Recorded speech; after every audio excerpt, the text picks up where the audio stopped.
Now, I admittedly, I never been, it's gonna sound bad at first. I never Okay. been a big fan of Moon Girl, in general as a character. And so I just hadn't watched the show. And then I had a reason to, and then I was just like blown away. I was like, well, this is actually like really, really, really good. And I was mad at myself for having avoided it for so long. So I wanted to say congratulations on that. Like every aspect of it is just Yeah, I'm really happy we good. made you into a fan. Yeah. Yay. Good, good, One good. over a doubter. But that's okay. Now I'm excited about the show. I enjoyed what I've seen of season two. And my first question would be, what is the most unique element of season two? Ooh, the most unique element of season two. Oh boy, the most unique element. I think it's the way that Lunella, aka Moon Girl, is really falling into being a superhero. Before in season one, she was kind of staggering a bit. She didn't really know, like, okay, should I do this superhero thing? Like, if it's not me, then who? I think she really starts to believe that one girl can make a difference, and it shows. I also really like the relationship she's building with the Beyonder. That's one of my favorite things about season two as well. Yeah, I was actually I wanted to ask about the Yonder because you guys have such a fun dynamic and it's especially unique amongst everything else that the show offers. Can you talk about fleshing that out and also working with Lawrence Fishburne?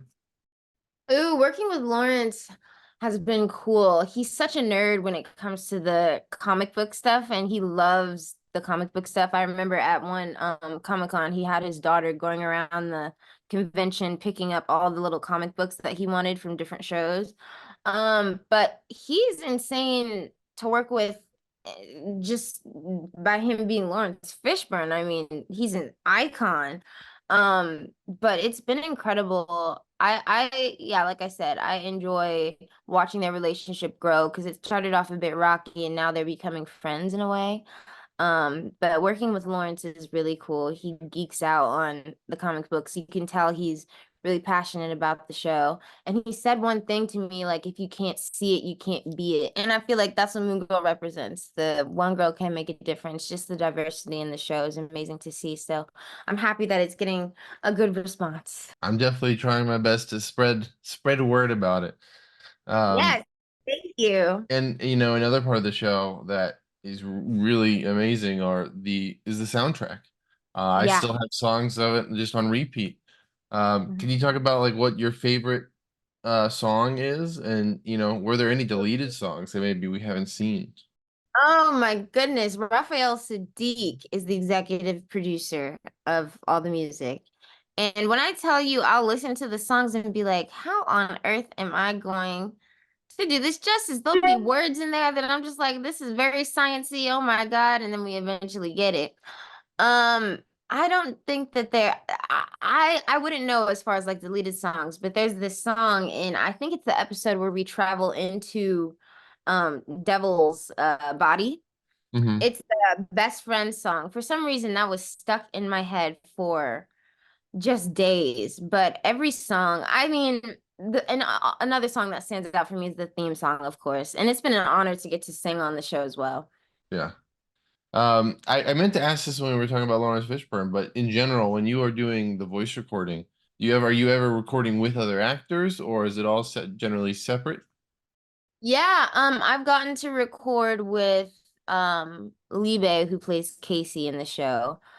She's in New York, I'm in LA. We'll go over Zoom and record. And I also got to record with Alfred Woodard, and that was incredible. She walked in ever so calmly, got her bearings, and was like, "All right, you ready to play?" And we just bounced off of each other. It was really fun. For you, in your own words, what makes Devil Dinosaur the best partner in crime that a 13-year-old super genius can have, so to speak? I think that it's their common understanding of each other.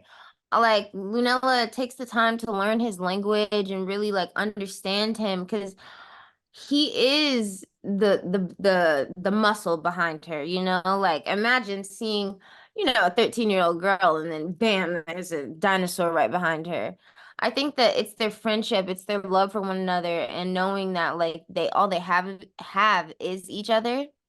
That's like a common theme in the show is love and family and friendship. And you get that between, Lunella's family and her relationship with Devil and Casey. Yeah. Now, the season two introduces some new faces to the mix. Molecule Man and Kid Cree among the ones that we know about. Can you talk about what makes those two the perfect foils for Lunella at this point in her journey? Oh boy, I feel like the storylines and the plots are just getting better and better. I don't know how much I can say, but I will say that we are seeing things that she hasn't gone through in season one. So it's exciting. I don't know how much I can give away, but I'll just leave it at that. Okay, well then my next question is, I figured it was safe to ask because it's at the beginning of the season, and I assume it's throughout the whole thing, but season two focuses a lot on, her PTSD from having gone through that journey that we see at the end of season one where she goes through the portal. And obviously she gets back, but then, she has a little baggage that came with her. Yeah. How did that resonate with you? And then how did you work to make the exploration of the topic unique for this show? Ooh, well, when it comes to mental health, that's something that I'm very passionate about. So it was cool to see Moon Girl go through things like the anxieties, as well as she's still 13. It's like she's an impulsive, you know, kid. She really is a kid. But I think that mental health is something that everybody deals with and goes through, and I'm just excited to open up the conversation about it. Mm. Now, what is in the show as a whole, what is the most unique challenge that it has presented you throughout its run so far? Most unique challenge. I think it's just some of the words that I have to say. And I'll like pick up the script and I'll go through it and I'll be like, and it's also speaking different languages sometimes, like having to like I know that it's like the kanish kaboosh kebab, the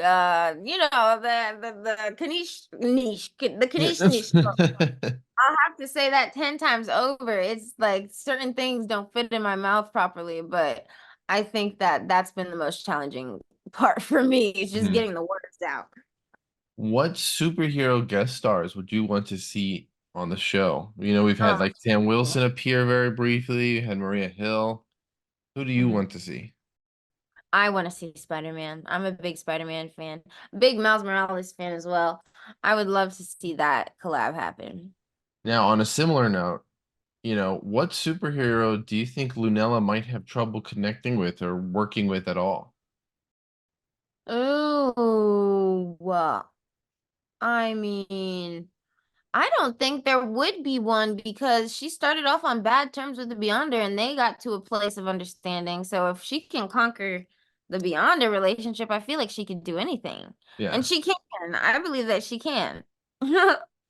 Just you mentioning Beyonder again, my brain went to some of the most surprising moments for the show are kind of when it gets really, really serious really quickly. Like there's a moment like when the Beyonder snaps away all of existence and you're like, hmm what? And like it's like treated completely seriously. So what is it like balancing that, those very, very serious situations with, on, the snap of a finger, now we're back to the super crazy, fun, quirky show. Those are the best times that I have recording when we make it feel real. Like, and there's a certain place that I have to put my voice and a certain kind of energy that I have to project through because it's not like on camera. You don't see like the real like my face. So it's like I have to convey this like this is serious moment. Those are some of my favorite things. When the universe when he snaps his fingers and it's all gone, it's heartbreaking because it's like where's her family, where's Casey, where's like all these people. um those are some of my favorite things to have to convey, and what I like about season two is that we go deeper into moments like that. um so I'm just excited for it. I mean, you only got to see the first four episodes, but it's good. I mean, I'm excited for it. Have you heard anything about have you heard anything about a season three? And what stories of Lunella's would you want to see explored next? Oh, I'm always hoping for I'm trying to do this show until the wheels fall off. I adore this show. I think that it's so important just to see the diversity and the representation finally on, in a cartoon like this. I'm hoping for a season 3. We don't know, but if you like the show and you want to advocate for it, go ahead and call Disney. That would be nice. I'd appreciate it. Of course, just for you, I'll make sure to say all the good stuff I can. Thank you. How excited would you be to see Moon Girl in the MCU? And like, have you ever thought about who might the lucky, talented star be that gets that role? I mean, I hope it's me. That would be cool. I mean, I would have to grow my hair out a little bit, but I hope it's me. I mean, I know I'm a little bit older, but hey, we can Yeah, we can make it work. we can make it work. Yeah, well, maybe you just kind of answered my question, but let's say it's not Lunella. Okay. Who else would you want to play personally in the MCU? Oh boy, oh boy, oh boy, oh boy. This is a tough question. Yeah, there's only several hundred choices, so no pressure. I know, I know. Honestly, I would be grateful for any of them because like I I started off acting as a way to kind of, help my family and things, and I'm just grateful for whatever I'm blessed with. I'm not a picky person. I'm just excited to be seen. That's all. Yeah.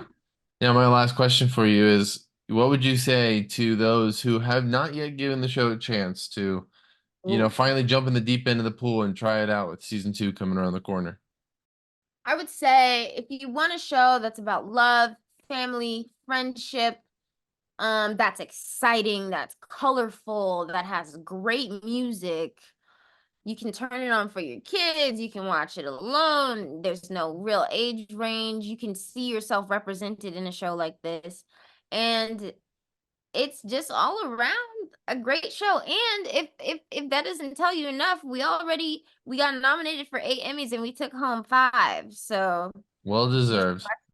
So yeah.